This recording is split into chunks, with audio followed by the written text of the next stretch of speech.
વેલંજા ગામે એક અંધશ્રદ્ધાના નામે લોકો સાથે છેતરપિંડી કરાતી હતી, તેમાં 15 વર્ષની દીકરીને 3 વર્ષની ઉંમરથી જે મોગલ માતાની ભૂઈમાં જાહેર કરી તેને ધૂણતા શીખવાડી છેલ્લા 12 વર્ષથી શ્રદ્ધાળુઓ સાથે એનકેન પ્રકારે છેતરપિંડી આચરતા માતા પિતાના ગોરખ ધંધાનો ભારત જન વિજ્ઞાન જાથાની ટીમ અને ઉત્તરાયણ પોલીસ સ્ટેશનની ટીમે પર્દાફાશ કર્યો છે। ઉત્તરાયણ પોલીસ અને વિજ્ઞાન જાથા પાસેથી મળતી માહિતી મુજબ મૂળ અમરેલી અને ભાવનગરના દંપતીએ ષડયંત્ર કરી 5મી દીકરીને માતાની અવતાર અને મોગલ માતાની ભૂઈ જાહેર કરી ધૂણવાની સાથે આરતીમાં તલવાર રાસ શીખવાડી દીધો હતો।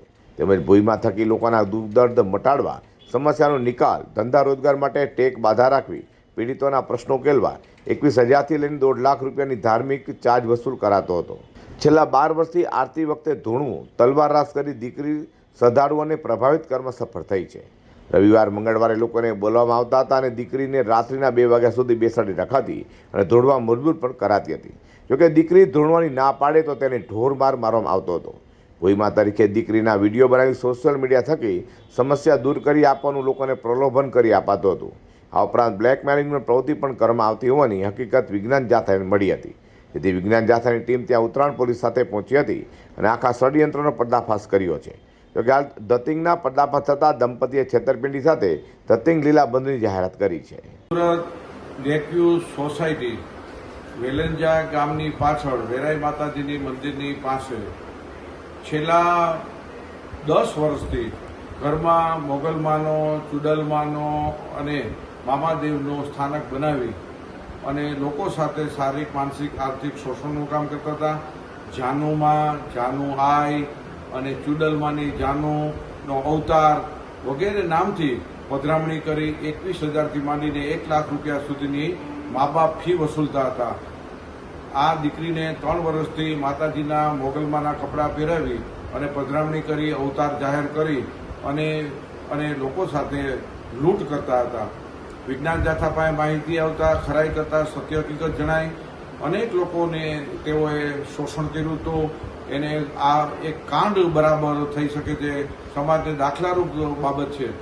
જાનુઆઈએ કબૂલાત આપી કે મારે આ ધૂણવાનું કામ કે મારે પધરામણીનું કામ કંઈ કશું કરવું નથી, મારે ભણવું છે, છતાં પણ મા બાપ જોહુકમીથી, જબરદસ્તીથી મારીને, મારપીટ કરીને પણ એની પાસે ધૂણવાનું કામ અને કપડાં પહેરાવી અને પધરામણી કામ કરાવતા હતા।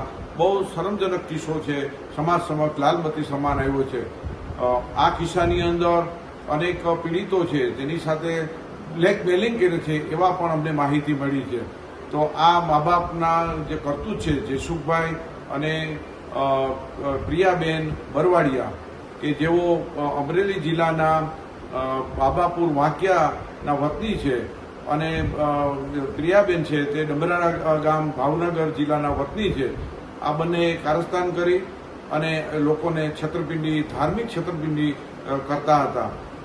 સંપૂર્ણ આ ખુલ્લું પડી જતા એને માફીપત્ર, કબૂલાતનામું આપી દીધું, કાયમી લોકો સાથે છેતરપિંડી બંધ કરીને જાહેરાત કરી છે અને જાનુમાએ પણ અભ્યાસ કરવો છે તે મુજબની મા બાપ પાસે ખાતરી લેવામાં આવી છે। અમે લોકોને અપીલ કરીએ છીએ, કોઈ પણ વ્યક્તિ જેસુખભાઈ, ઝીણાભાઈ બરવડિયા અને પ્રિયાબેન છે ભોગ બનેલા હોય, છેતરપિંડીના ભોગ બન્યા હોય તો આગળ આવી અને સ્થાનિક પોલીસ સ્ટેશનમાં ફરિયાદ કરી શકે છે અને વિજ્ઞાન જાથાને માહિતી આપી શકે છે।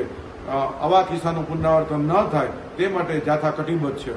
સુરતમાં ઊભા થયેલા ભૂઈમાના કિસ્સાએ સમાજને ચિંતામાં મૂકી દીધો છે તો 10 વર્ષથી માતા પિતા બાળકીને માતાજીનો અવતાર જાહેર કરી ધૂણતા શીખવાડ્યા બાદ લોકો પાસેથી રૂપિયા પડાવતા હોવાનું સામે આવ્યું છે। આખા ધતિંગનો વિજ્ઞાન જાથા દ્વારા પર્દાફાશ કરાયો છે।